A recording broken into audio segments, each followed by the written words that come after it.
आदमी जो जीवन भर राम नाम का जाप करता रहा वह बूढ़ा हो चुका था।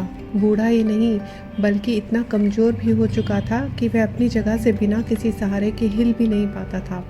ऐसी स्थिति में भी उसने कभी राम नाम को अपने से अलग नहीं होने दिया। वो पूरा दिन मन से राम नाम लेता रहता था। राम नाम की वजह से उसे अपनी तकलीफ़ों को सहन करने की शक्ति भी मिलती थी।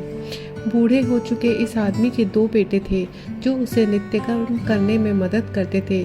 शुरू में वो बिना कहे ही खुद अपने बूढ़े बाप की सहायता कर दिया करते थे।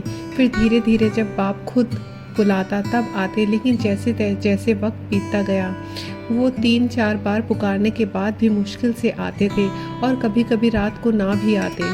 अब हालत ऐसी हो चली थी कि अक्सर बूढ़ा बिस्तर गंदा कर दिया करता था और जब तक उसके बेटों से सहायता ना मिलती तब तक ऐसे ही गंदे बिस्तर पर पड़ा रहता।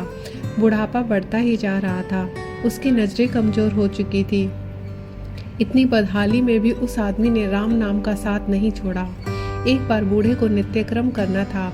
उसने आवाज़ लगाई और अगले ही पल किसी ने उसका हाथ बड़ी कोमलता से पकड़ा और उसे नित्यक्रम करवा कर उसके बिस्तर पर लिटा दिया। यह अब रोजाना होने लगा। जब भी बूढ़ा आवाज़ देता अगले ही पल उसकी मदद करने के लिए कोई आता और उसे उसके सारे काम करा कर वहाँ से चला जाता। नज़र कमज़ोर हो चुकी थी। देखकर बूढ़ा उसे पहचान नहीं पाता, लेकिन बूढ़ा जानता था कि यह उसके बेटे नहीं हो सकते और वह स्पर्श भी उनके बेटों का नहीं था।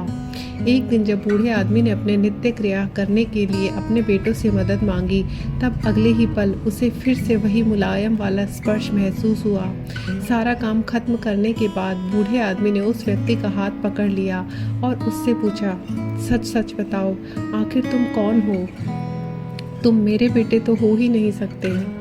बूढ़े के सवाल के साथ उसके कमरे में बहुत तेज रोशनी हुई और प्रभु अपने दिव्य अवतार में वहाँ पर प्रकट हुए।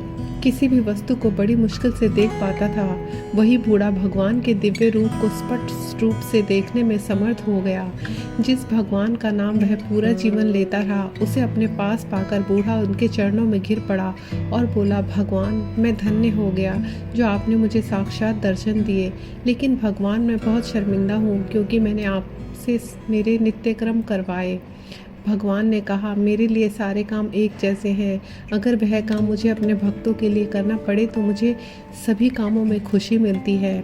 बूढ़े ने हाथ जोड़ते हुए भगवान से कहा, लेकिन भगवान, आप यह सब करने के बजाय मुझे मुक्त भी तो कर सकते थे। क्या आपके दर्शन मात्र से मेरी मुक्ति संभव नहीं है? यह सब प्रारब्ध की वजह से है। तुम्हारा प्रारब्ध बहुत कठिन है। अगर मंद होता तो मेरे दर्शन मात्र से तुम मुक्त हो जाते। मैं चाहूँ तो तुम्हें अभी मुक्त कर सकता हूँ, लेकिन फिर अगले जन्म में तुम्हें प्रारब्ध को भोगने के लिए आना पड़ेगा।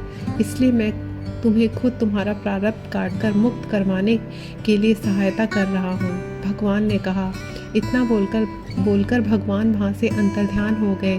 कुछ महीने और काफ़ी तकलीफ भोगने के बाद आखिरकार उस बूढ़े आदमी को मुक्ति मिली।